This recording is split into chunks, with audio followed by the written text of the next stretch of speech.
नमस्कार, BDV news के इस बुलेटिन में आपके साथ मैं हूं स्वाति। शहर से जुड़ी खबरों को देखेंगे विस्तार से, लेकिन सबसे पहले एक नजर डालते हैं हेडलाइंस पर।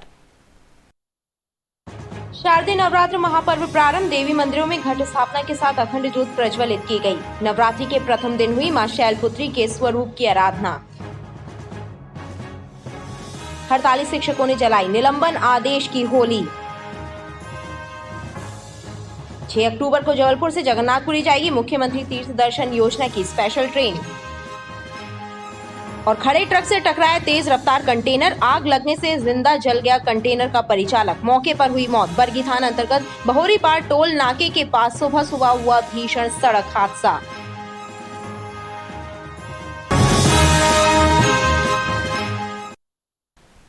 जगत जननी मां जगदम्बा की आराधना का महापर्व शारदीय नवरात्र पर्व सोमवार से प्रारंभ हो गया। शारदीय नवरात्र पर्व के प्रथम दिन घरों मंदिरों में मां दुर्गा के प्रथम स्वरूप मां शैलपुत्री का पूजन अर्चन किया गया। शहर के देवी मंदिरों में सुबह से ही देवी के दर्शनों, पूजन अर्चन और जल ढारने के लिए श्रद्धालुओं का तांता लगा रहा। मंदिरों में माता रानी के जयकारे गूंजते रहे।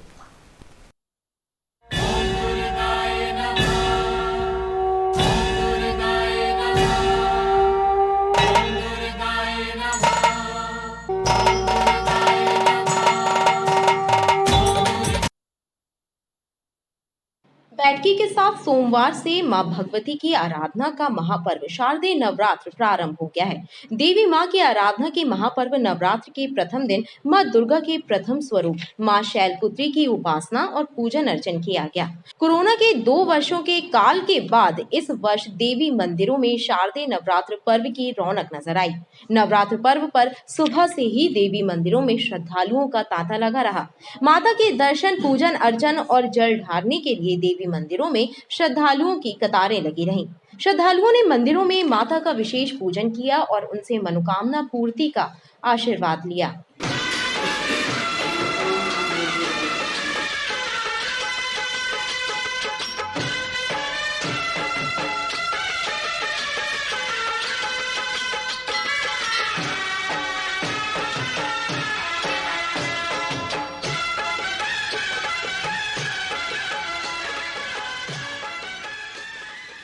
आज से नवरात्रि का व्रत प्रारंभ हुआ है। यह व्रत हम 9 दिन रखते हैं और ये बहुत श्रद्धा और भावना से इस व्रत को किया जाता है। और यहाँ इस मंदिर की बहुत मान्यता भी है। इधर हम सुबह जल ढालने आते हैं, शाम को आरती अर्चना होती है और जिसकी भी जो भी मनोकामना है इस मंदिर से, क्या नवरात्र में हर मंदिर में अगर आप दर्शन करने जाएँ तो पूरी होती है। ये खेरमाई मंदिर है, मानव भवन खेरमाई मंदिर है। ये बहुत पुराना मंदिर है। इधर भी खेरापति विराजमान है, सब देवी देवता विराजमान है। आज शैलपुत्री का दिन है और भक्तगण सुबह से 4 बजे से आना शुरू हो गए हैं। दर्शन जल वगैरह चढ़ रहा है भगवती की और सेवा हो रही है। मैं तो इस बार अभी पहली बार इस मंदिर में आया हूँ। बहुत ही अच्छा लग रहा है इस मंदिर के चारों ओर देखते हुए कि पूरी श्रद्धा से अपनी माता जी को मानता हूँ और दर्शन करने जाता हूँ। और जहाँ जहाँ कहीं कोई कार्यक्रम होता है माता रानी से संबंधित तो वहाँ ज़रूर पहुँचता हूँ। ये आज छोटी खेरमाई आए हैं हम। नवरात्रि का पहला दिन है। माता रानी सब पे कृपा करें, बाद में हमारे ऊपर भी करें। और अच्छा लग रहा है आज से सब जगह, मतलब धूमधाम, अच्छा माहौल है, सुख शांति माता सबको दें। नवरात्र पर्व के प्रारंभ के साथ ही सार्वजनिक दुर्गा पंडालों में भी मां दुर्गा की प्रतिमाओं की स्थापना का सिलसिला शुरू हो जाएगा। पूरे 9 दिन तक घरों में भी श्रद्धालु माता का पूजन अर्चन करेंगे। श्रद्धालु उपवास रखकर मां भगवती की उपासना करेंगे।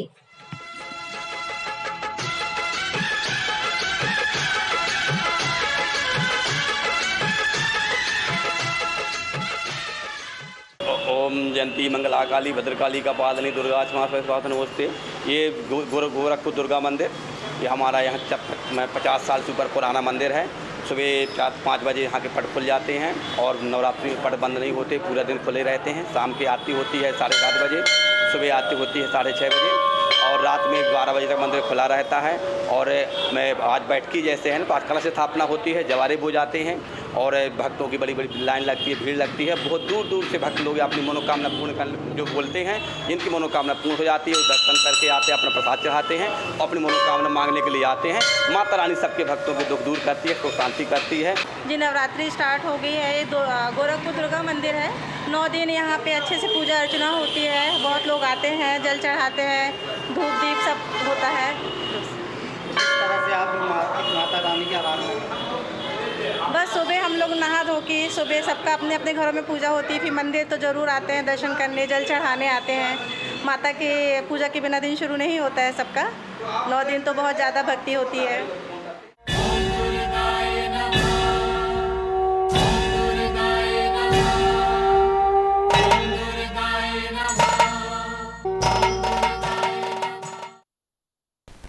जिले में एक और नवाचार किया जाने वाला है। विभागवार एक स्थानीय समाधान योजना प्रारंभ की जाएगी। इस नवाचार के विचार टीएल बैठक में कलेक्टर डॉक्टर इलैया राजटी ने अधिकारियों के सामने रखे। साथ ही सीएम हेल्पलाइन में बेहतर कार्य करने वालों को पुरस्कृत किया गया। कलेक्टर ने बताया कि जिले में 90,000 पट्टे बनकर तैयार हैं, जिन्हें भूमिहीनों को वितरित किया जाएगा। समय सीमा के कार्यों की साप्ताहिक समीक्षा बैठक कलेक्ट्रेट में आयोजित हुई, जिसमें कलेक्टर ने बताया कि लोगों की समस्याओं को सुलझाने की दिशा में एक नवाचार किया जाने वाला है। हर शुक्रवार को सभी विभागों में स्थानीय समाधान शिविर का आयोजन किया जाएगा। 1 अक्टूबर को आयोजित होने वाले बुजुर्ग दिवस की तैयारियों पर भी विचार विमर्श किया गया। बैठक में पट्टा वितरण कार्यक्रम की रूपरेखा तय की गई। साथ ही सीएम हेल्पलाइन में बेहतर तरीके से कार्य करने वालों को पुरस्कृत किया गया। टीएल बैठक में ना आई थिंक सीएम हेल्पलाइन के बारे में बात हुई है। जबलपुर डिस्ट्रिक्ट लगातार ना हम लोग के ना ग्रुप ए में ना दूसरे स्थान पे रहे हैं। सो जनता को ना ग्रीवेंसेस को संवेदनशीलता के साथ है ना निपटाने के लिए हम लोग ने निर्देश दिए हैं। इसके साथ साथ एक ना स्थानीय समाधान चीज़ें हम लोग लागू कर रहे हैं, वो है शुक्रवार को होगा। हर डिपार्टमेंट में ऐसी शिकायतें हैं 50 दिन के ऊपर हो गया है, कहीं ना कहीं समाधान नहीं निकल पा रही है। उसको हर विभाग अपना स्थानीय समाधान के माध्यम से पहले से चिन्हांकित करके कंप्लेनेंट और डिपार्टमेंट के लोग हैं समक्ष में बुला करके समाधान करने के लिए ना प्रयास करेंगे। ये एक नवाचार हम लोग हमारे ज़िले में ना इस शुक्रवार से ना कर रहे हैं। इसके अलावा कितने भी लोगों ने बहुत अच्छा काम किया, उन सबको है ना हम लोगों ने आज अप्रिसिएशन सर्टिफिकेट दिए हैं। लगातार है ना सीएम हेल्पलाइन में जनता के ग्रीवेंस रिड्रेसल पे ना हमारे डिस्ट्रिक्ट अच्छा काम कर रही है, उसके लिए है। दूसरा, मुख्यमंत्री जन सेवा अभियान का एक रिव्यू किया हम लोग, कितने डिपार्टमेंट में कितने एप्लीकेशंस आए हैं। 13 डिपार्टमेंट के ना 33 स्कीम्स के अलावा राजस्व विभाग में नामांतरण, बंटवारा, सीमांकन और हमारी कितने भी योजनाएँ हैं, पेंशन स्कीम्स, ये सारे का एक डिटेल समीक्षा किए हैं। आने वाले 1 तारीख को ना आई थिंक प्रभारी मंत्री जी की अध्यक्षता में ना शिविर का है ना समीक्षा भी है। उसके लेकर भी डायरेक्शन दिए कितने मैक्सिमम केसेस को हम लोग है ना पोर्टल में अपलोड कर सके, डिस्पोजल करा सके। कलेक्टर का कहना है कि नवाचार करने से विभागवार समस्याओं की पेंडेंसी कम हो जाएगी। साथ ही सरकारी विभागों के प्रति जनता का विश्वास भी बढ़ेगा। स्थानीय समाधान योजना सफल हुई तो सबसे ज्यादा लाभ जनता को होगा। मुख्यमंत्री तीर्थ दर्शन योजना के तहत 6 अक्टूबर 2022 को जबलपुर से एक स्पेशल ट्रेन जगन्नाथपुरी जाएगी, जिसमें 250 बर्थ होंगी। ये उन लोगों के लिए बेहतर अवसर होगा जो धन के अभाव में अपने माता पिता को तीर्थ यात्रा नहीं करा पाते हैं। डिप्टी कलेक्टर सृष्टि प्रजापति ने बताया कि मुख्यमंत्री तीर्थ दर्शन योजना के अंतर्गत एक ट्रेन 6 अक्टूबर को जगन्नाथपुरी जाएगी। इसमें 250 लोग आवेदन कर सकते हैं। नगर पालिका, नगर पंचायत में इसके आवेदन किए जा सकते हैं। आवेदन की अंतिम तिथि 27 सितंबर तय है। पात्र हितग्राहियों के लिए ये यात्रा बिल्कुल निःशुल्क है, बल्कि ठहरने और भोजन की व्यवस्था भी सरकार की तरफ से की जाएगी। भी शासन के निर्देशानुसार अभी 6 अक्टूबर 2022 को एक ट्रेन जाएगी हमारे जबलपुर से यहाँ के लिए, अपने जगन्नाथपुरी के लिए ट्रेन जाएगी। इसमें 250 बर्थ हैं, तो इसके लिए प्रेस नोट जारी हो गया है। इसके जो आवेदन लिए जाने हैं वो तहसील स्तर पे दिए जा सकते हैं, तहसीलदार कार्यालय में, जनपद कार्यालयों में और नगरीय निकाय के अपने जो CMOs होते हैं उनकी कार्यालय में आप आवेदन भरेंगे। जिसमें आप अगर 65 वर्ष के ऊपर हैं तो आप सहायक के लिए पात्र हैं, पर सहायक की उम्र 18 से 50 के बीच में रहनी चाहिए। आप अपने नॉमिनी डिटेल्स आवश्यक रूप से आवेदन में भर दें और आप लोग के आवेदन आमंत्रित हैं जल्दी से आवेदन करिए ताकि हम आप लोगों के लिए व्यवस्था जल्दी कर सकें। बहरहाल मुख्यमंत्री तीर्थ दर्शन योजना के जरिए उन कमजोर परिवारों के सपने भी पूरे हो रहे हैं जिन्हें तीर्थ यात्रा करना बहुत महंगा और असंभव सा कार्य लगता था। मुख्यमंत्री शिवराज सिंह चौहान अपने प्रदेश के हर बुजुर्ग को अपने परिवार का सदस्य मानकर तीर्थ यात्रा करा रहे हैं। क्रमोन्नत एवं पुरानी पेंशन योजना की मांग को लेकर अनिश्चितकालीन हड़ताल पर गए कुछ शिक्षकों को शिक्षा विभाग ने निलंबित कर दिया है, लेकिन इस कार्यवाही से शिक्षकों का गुस्सा और भड़क गया। टाउन हॉल के सामने विरोध प्रदर्शन करते हुए शिक्षकों ने निलंबन आदेशों की होली जलाई और मांगे पूरी होने तक संघर्ष जारी रखने का ऐलान किया। हम सबने यह ठाना है, हम सबने यह ठाना है। आजाद अध्यापक संघ के सदस्यों ने टाउन हॉल स्थित महात्मा गांधी की प्रतिमा के समक्ष धरना देते हुए प्रदेश सरकार के खिलाफ प्रदर्शन किया। विरोध प्रदर्शन कर रहे शिक्षकों का कहना है कि सरकार दमनात्मक तरीके से कर्मचारियों की आवाज दबाना चाहती है।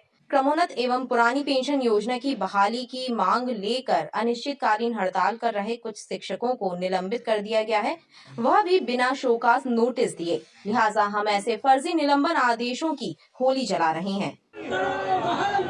पुरानी पेंशन बहाल करो, बहाल करो, बहाल करो। मांग पूरी होगी, होश में आओ, होश में आओ, होश में आओ, होश में आओ, होश में आओ, होश में आओ। आजाद अध्यापक शिक्षक संघ द्वारा निलंबन के आदेशों की इस सरकार से हम निरंतर ज्ञापनों के माध्यम से, छुट्टी दिवसों में आंदोलन के माध्यम से अवगत करा रहे हैं कि पुरानी पेंशन, क्रमोन्नति और कुछ जिलों में हमारी अनुकंपा नियुक्ति रुकी हुई है। 13 सितंबर को हम लोग भोपाल 75,000 लोग आंदोलन करने गए। सरकार ने बर्बरतापूर्वक लाठीचार्ज किया और भगा दिया हम लोग को। उसी तातब में हमने सारे जिलों में निरंतर अनिश्चितकालीन हड़ताल चालू कर दी है और ये हड़ताल हमारी निरंतर चालू रहेगी जब तक हमें OPS, आज जो हमारे कर्मचारी कोरोना में खत्म हो गए हैं या रिटायर हो रहे हैं, तो उनको जो सैलरी मिल रही है उसके 10% भी वेतन नहीं पेंशन मिल रही। किसी को 800 रुपये, किसी को 2200 रुपये, किसी को 1800 रुपये। इस महंगाई के दौर में कैसे गुजारा होगा?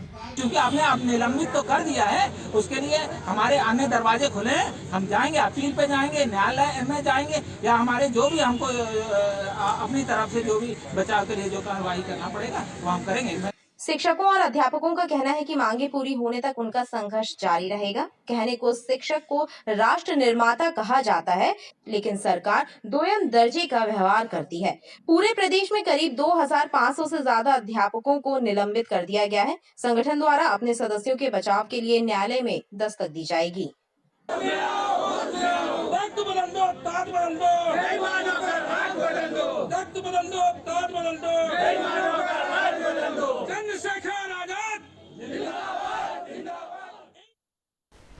शहर में लाखों रुपए की लागत से मल्टीप्लेक्स पार्किंग का निर्माण तो कर दिया गया, लेकिन इन पार्किंग स्थलों के उपयोग के लिए लोगों को अब तक जागरूक नहीं किया जा सका है। ऐसे में स्मार्ट सिटी और महानगरों की तर्ज पर विकसित किए गए मल्टीप्लेक्स पार्किंग स्थलों की उपयोगिता साबित नहीं हो पा रही है।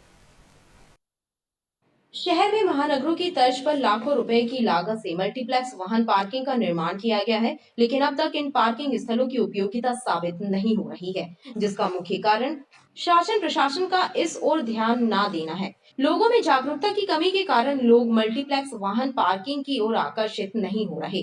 अब भी सड़कों पर वाहनों की पार्किंग की जा रही है, जिससे आए दिन यातायात भी प्रभावित हो रहा है। आम जनता का कहना है कि लाखों रुपए की कीमत से निर्माण कराए गए मल्टीप्लेक्स वाहन पार्किंग स्थलों में वाहनों की पार्किंग को लेकर शासन प्रशासन को लोगों को जागरूक करना चाहिए। 4 पहिया वाहन के लिए और मानस भवन में सिविक सेंटर में जो कि बना हुआ है गली में और यहाँ पर अविरोध पैदा करता है, जो कि ये बनाया गया लाखों करोड़ों की।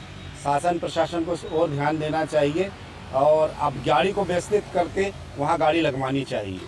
ये है कि जब व्यवस्थित अपनी जगह बनी हुई है तो अपन को रोड पे गाड़ी खड़ी नहीं करना है और ये व्यवस्था के अपन को स्वयं को ये लगना चाहिए कि यार आवागमन में दिक्कत ना हो, किसी को आने जाने में तकलीफ ना हो। गाड़ी घोड़ा रोड के किनारे जो खड़ी कर देते हैं, हाँ बड़ी गाड़ी हैं, जो 4 व्हीलर है और जो मल्टीप्लेक्स बने हैं यदि आसपास कहीं वहाँ पे यदि जगह नहीं दिख रही है तो आप वहाँ जाके स्थायी रूप से खड़ी कर सकते हैं गाड़ियाँ। शहर में 2 स्थानों पर मल्टीप्लेक्स वाहन पार्किंग का निर्माण किया गया है, लेकिन दोनों ही स्थलों का उपयोग नहीं हो पा रहा और लोग अब भी सड़कों पर वाहनों की पार्किंग कर यातायात को बाधित करने में सहायक बन रहे हैं। चितरंजन वार्ड के अंतर्गत आने वाले मुस्लिम बाहुल्य क्षेत्र गोहलपुर बस्ती नंबर 1 में स्थित शासकीय नवीन माध्यमिक शाला में बाउंड्री वॉल न होने से शिक्षकों और छात्रों को परेशानी का सामना करना पड़ रहा है। गोहलपुर की बस्ती नंबर 1 के अंतर्गत आने वाले मुस्लिम बाहुल्य इलाके में स्थित शासकीय नवीन माध्यमिक शाला में असामाजिक तत्वों और बाहरी तत्वों की आवाजाही से शिक्षक और छात्र परेशान हैं। शाला परिसर में बाउंड्री वॉल का निर्माण न होने से दिन और रात दोनों समय असामाजिक और बाहरी तत्वों की आवाजाही यहां बनी रहती है। ऐसे में शिक्षक और छात्र अपने आप को असुरक्षित महसूस कर रहे हैं। शिक्षकों का कहना है कि बाहरी तत्व शाला भवन को नुकसान पहुंचाते हैं। यहाँ नशीलचियों का भी जमावड़ा लगा रहता है, जिससे छात्रों को अध्ययन कार्य में परेशानी का सामना करना पड़ रहा है।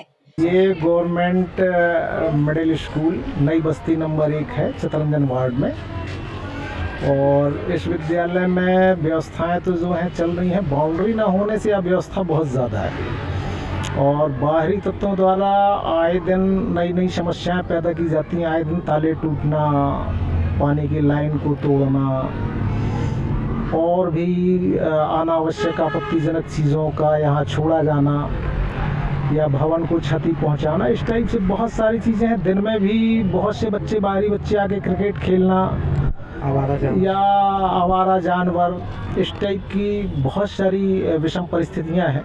ये नवीन प्राथमिक शाला है और हमारे घर के सामने है और इधर असामाजिक तत्व और रात में इधर मैखाना बनाते हैं, दारू पीते हैं और लड़ाई झगड़ा करते हैं। कुछ बोलो तो छुरा चक्कू निकाल के डराते हैं। और बाउंड्री वॉल भी इधर बनवाना बहुत ज़रूरी है। बच्चे लोग खेलते हैं ग्राउंड में, तो उसके लिए बाउंड्री होना ज़रूरी है। इधर गाड़ी भी वगैरह इधर से निकलती हैं तो उस पे बच्चों को खतरा है एक्सीडेंट होने का। शिक्षकों ने शाला परिसर के आसपास बाउंड्री वॉल का निर्माण करने की मांग शासन प्रशासन से की है।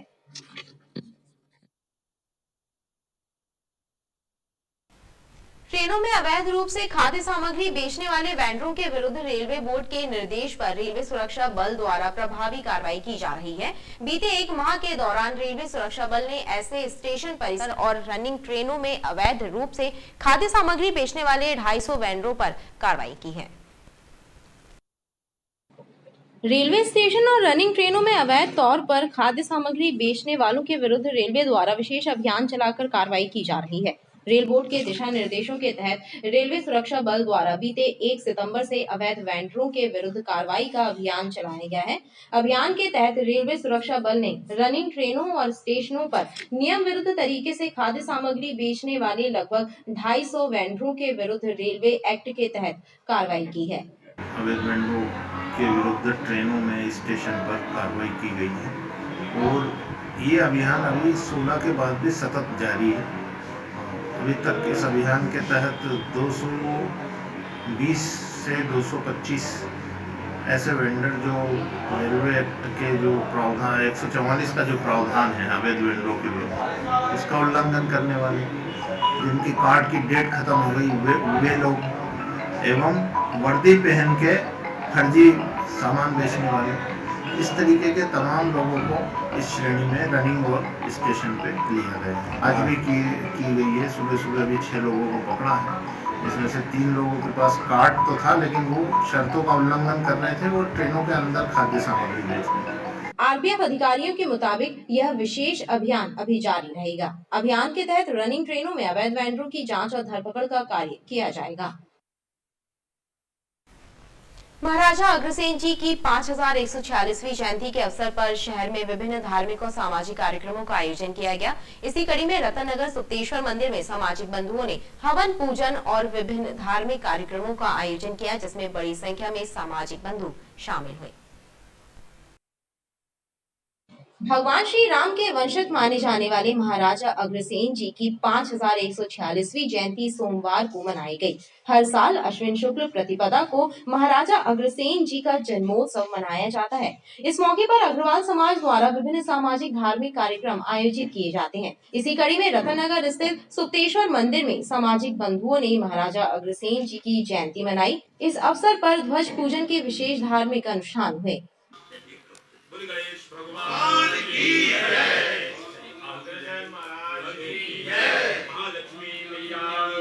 सुप्तेश्वर गणेश मंदिर में अग्रसेन महाराज का पूजा नमन किया जा रहा है और आज 5146वीं जयंती का आयोजन यहाँ पर किया गया है और शाम को 4 बजे छोटे फुहारे से शहर का भ्रमण करते हुए उसमें हमारी समिति गुप्तेश्वर क्षेत्रीय समिति भी शामिल होगी। पूरे देश में धूमधाम से अग्रसेन महाराज की जयंती मनाई जा रही है। सामाजिक बंधुओं ने महाराजा अग्रसेन जी के जन्मोत्सव पर आयोजित इस धार्मिक कार्यक्रम में बढ़ चढ़कर भाग लिया। जबलपुर जेल में बंद बिशप पीसी सिंह ने जमानत के लिए हाईकोर्ट में याचिका दायर की है। याचिका पर सुनवाई के दौरान ईओडब्ल्यू की ओर से जमानत याचिका का विरोध करते हुए कहा गया कि अगर बिशप को जमानत का लाभ दिया जाता है तो वे साक्ष्यों को प्रभावित कर सकते हैं। अब इस मामले में 30 सितंबर को सुनवाई की जाएगी। भ्रष्टाचार के आरोपों और धोखाधड़ी के मामले में जिला अदालत के द्वारा जेल भेजे गए बिशप पीसी सिंह ने जमानत के लिए हाईकोर्ट में याचिका दायर की।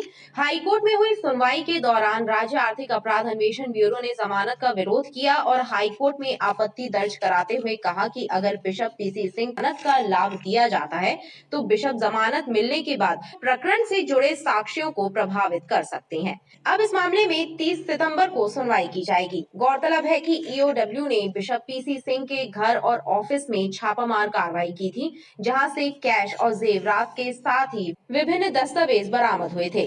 इस मामले में ईओडब्ल्यू की जांच अब भी जारी है। जांच टीम के सामने रोजाना नए खुलासे भी हो रहे हैं।